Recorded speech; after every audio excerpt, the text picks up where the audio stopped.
Hello, Seeker. This is today's letter from the Rebel. Today and by now, the week's routine usually starts to feel a bit heavy or restrictive. For someone with your temperament, this is often the point where the urge to break the mold becomes strongest. To be a rebel is not just to say no to the world, but to say a definitive yes to yourself. The rebel's gift is the ability to see through the consensus reality that keeps others stuck in stagnant roles. You have a natural radar for what is hollow, performative, or outdated.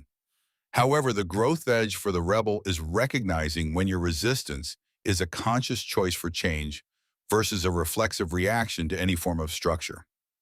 Sometimes we say no to the system so often that we forget to say yes to our own internal architecture. This week, notice if you are defining yourself primarily by what you are against. If the shadow of the rebel takes over, you risk becoming just as tethered to the status quo as the person who blindly follows it. True individuation requires moving beyond mere reaction.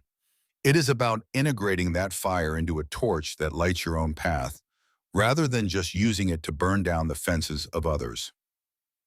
When you find that specific irritation rising, the urge to push back just because a rule exists, pause and ask if that energy can be redirected toward a project or a belief that is entirely yours.